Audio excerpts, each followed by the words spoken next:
Do you know of a world where some teachers turn from guides to deceivers? Today we will expose 6 female teachers who left deep scars on the sanctity of schools. So let's get started. The first case was a breach of trust and guidance. Kellyanne Schutt, a 35-year-old school counselor, found herself at the heart of a storm that would shatter the very foundation of her career and the trust of those she vowed to protect. Schutt was not just any staff member, but a figure students looked up to, seeking counsel and guidance. Yet beneath this facade of trustworthiness, a dark portrayal was growing, one that would expose the breach of the sacred teacher-student boundary. The alleged illicit relationship began on July 17th, when the boy called his parents asking for a ride from Schutt's residence. The relationship between Schutt and a 14-year-old student didn't erupt overnight. It was a gradual descent into deception, starting innocuously on a school bus during a field trip in the fall semester of 2022. This closeness breached not just physical boundaries but ethical ones, turning into a relationship that no one saw coming. Schutt, the unseen predator, utilized her position, manipulating the trust in her, to facilitate a bond far beyond the professional. As gossip about her relationship began to surface, it wasn't long before the school's administration initiated an investigation. The child admitted about their relationship, and they had sexual relations several times. The digital age, for all its gifts, became the thread of Schutt's deception. She initially communicated with him on the school district messaging app.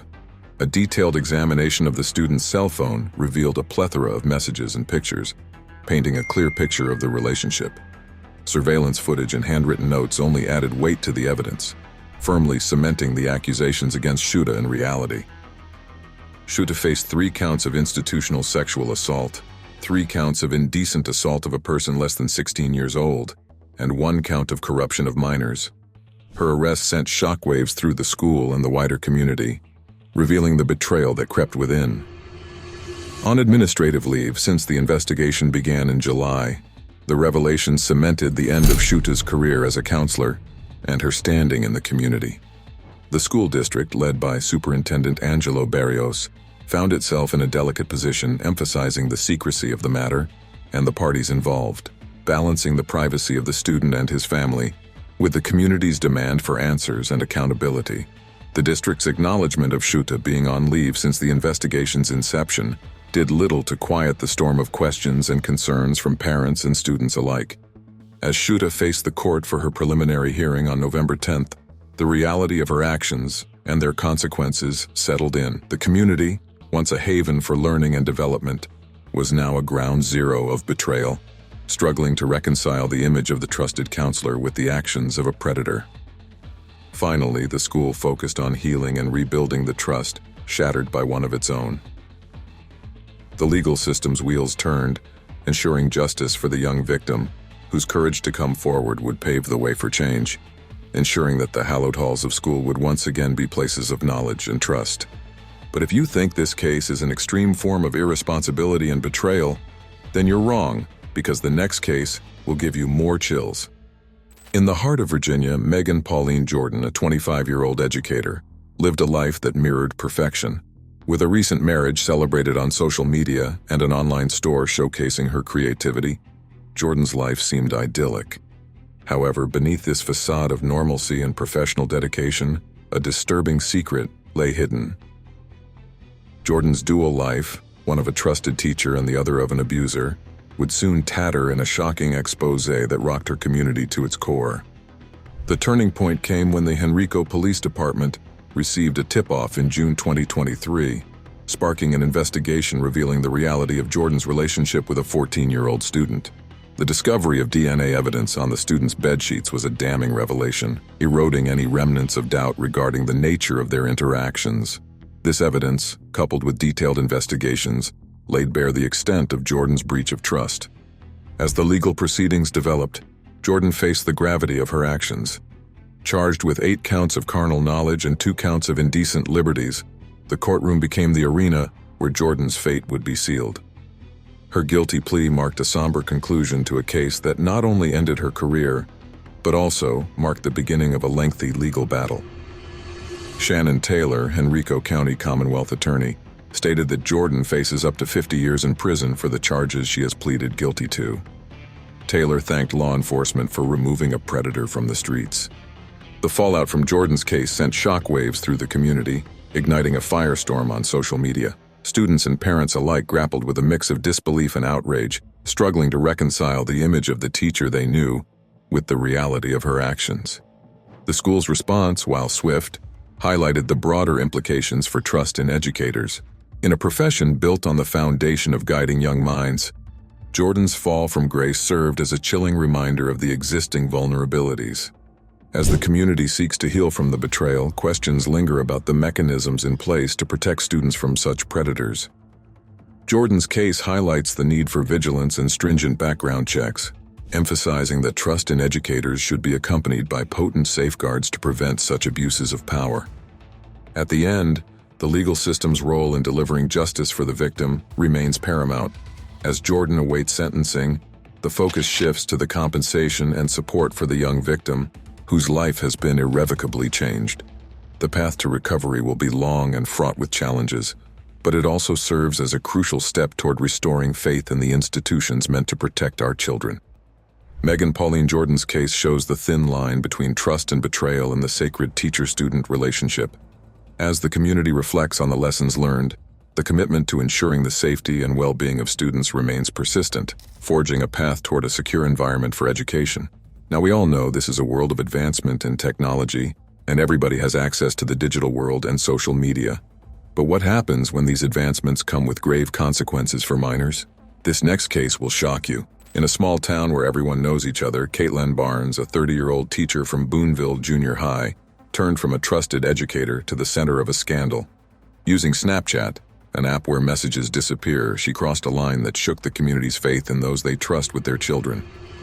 The story starts when whispers of Barnes's actions reached the authorities. These weren't just rumors. There was real concern here. Barnes used Snapchat to send inappropriate photos to a 14-year-old student, pushing him into a corner where he felt he had to send photos back.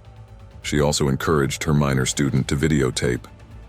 This breach of trust was a strong contrast to the role she was supposed to play in her students' lives. Once the police started digging, the evidence stacked up quickly. The digital trail, meant to vanish, didn't disappear completely. What they found was enough to arrest Barnes and charge her with serious crimes, including exploiting her position to solicit photos from a minor, using a communication device without authorization, and creating and producing child pornography. The reaction in Boonville was one of shock and disbelief. How could someone meant to guide and teach children to use technology in such a harmful way? Barnes's actions led to her immediate firing. The community felt betrayed, and parents' trust in teachers was severely damaged. Legally, Barnes faced the consequences of her actions. Charged with multiple felonies, she found herself in a situation far removed from her role as a teacher. The charges against her highlighted the gravity of her offenses, serving as a warning of the potential dangers creeping behind screens in our pockets.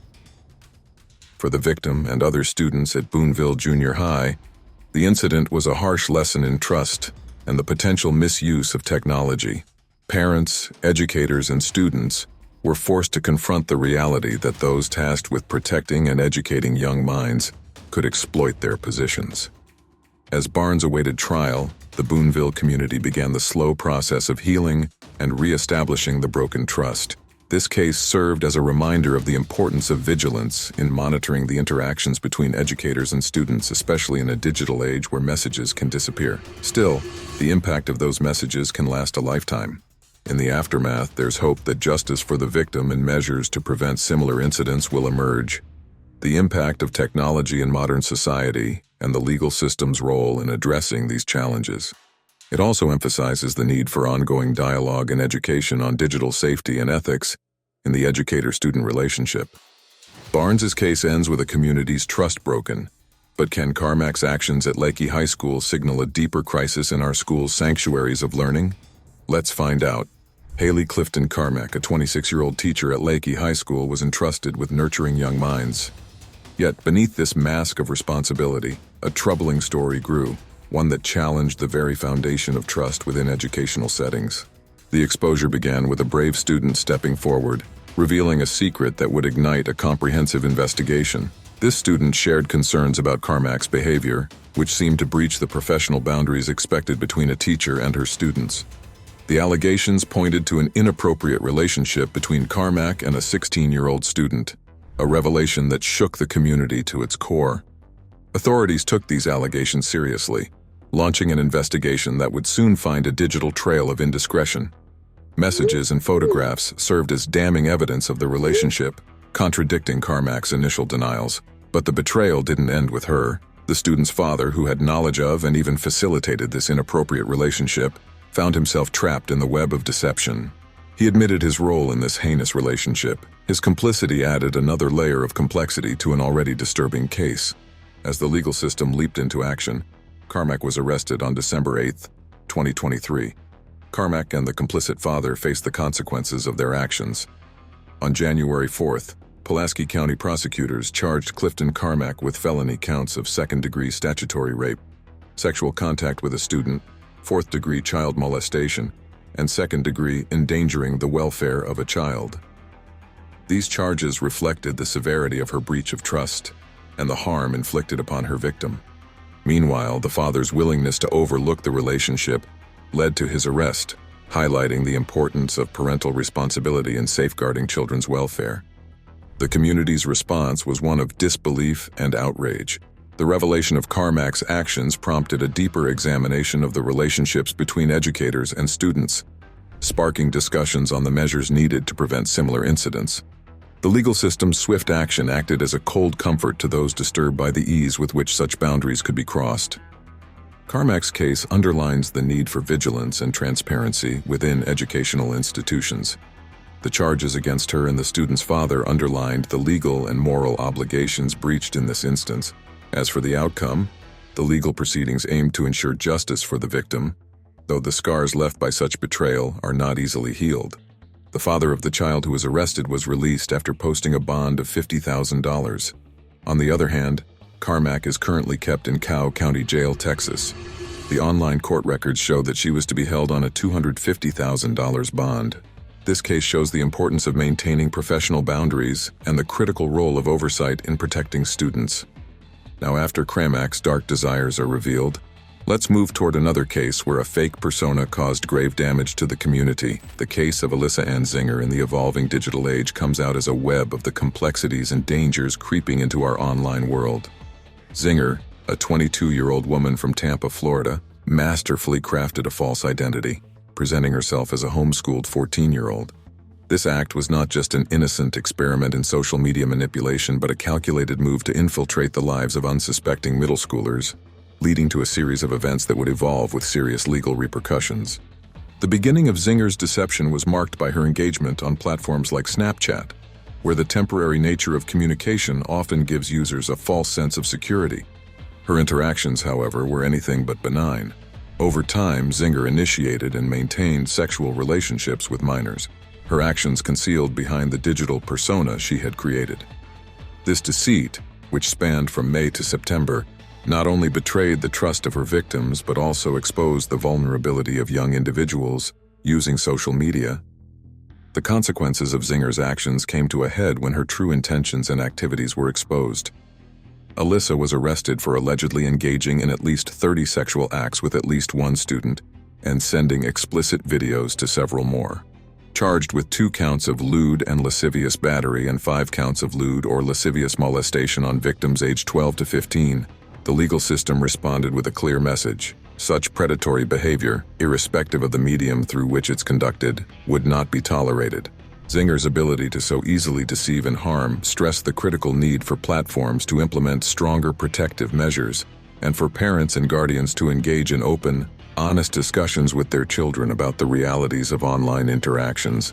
As the community scuffled with the shock and disappointment of Zinger's betrayal, the case highlights the dual-edged nature of social media, a tool for connection that, without proper safeguards, can become a weapon of manipulation and harm.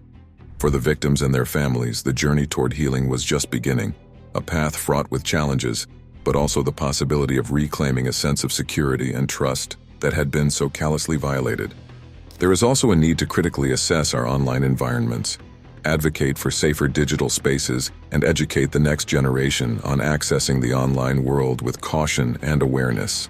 Zinger's case emphasizes the collective responsibility to promote a digital ecosystem where safety is paramount and trust is not a commodity to be exploited. Now it's time for our last case, but not the least in its severity. This is a case that shows how human desires can shadow reasoning, and one cannot even realize the sanctity of relations and what is meant to be responsible and professional. In the corridors of St. James High School in Missouri, Ricky Lynn Laughlin, a 24-year-old special education teacher, found herself at a crossroads between being a mentor and a predator. Laughlin's descent from a figure of support to one of predation didn't happen overnight. It began subtly, with conversations that gradually turned off the professional path. These exchanges, initially seen as innocent mentorship, took a dark turn as they became explicitly sexual. The medium of choice for these interactions? Again, Snapchat, where Laughlin thought fleeting messages provided a veil of secrecy. The progression from mentor to predator evolved as Laughlin not only sent explicit photos to a 16-year-old student, but also propositioned him, inviting the teenager to her home while her husband was away.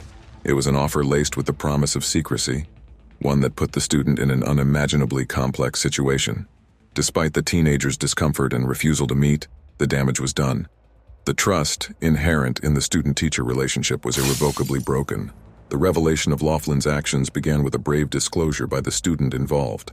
This confession set off a chain reaction, leading to an investigation that peeled back the layers of deceit. Authorities, armed with evidence from the student's account and the explicit material exchanged, moved swiftly. Laughlin claimed that she didn't know that the boy was a minor. In Missouri, the legal age of consent is established at 17. Laughlin faced a litany of charges, including possession of child pornography, tampering with a victim, tampering with physical evidence, and the sexual trafficking of a child. Additionally, she was hit with a misdemeanor count of furnishing pornographic materials to minors. Laughlin's arrest sent shockwaves through the community of St. James. Here was a teacher entrusted with the care and education of young minds who had stepped far beyond the bounds of acceptable behavior. The betrayal felt by the student, his family, and the community was profound. It raised urgent questions about the safety of students in educational settings and the mechanisms in place to protect them from those who might exploit their positions of authority. A Reddit user who identified as a classmate of the purported victim expressed their distress. "I go to St. James and honestly, this shook me to my core. Knowing there was a teacher involving themselves with students I know scared me. What if this happened to me or my friends?" The broader impact of Laughlin's actions reverberated beyond the courtroom and the headlines. It sparked a necessary discourse on the sanctity of teacher-student boundaries, the responsibilities of educators, and the vigilance needed to maintain a safe learning environment for all students. The case highlighted the importance of open communication between students, parents, and educational institutions, highlighting the need for potent systems that can prevent such betrayals before they occur.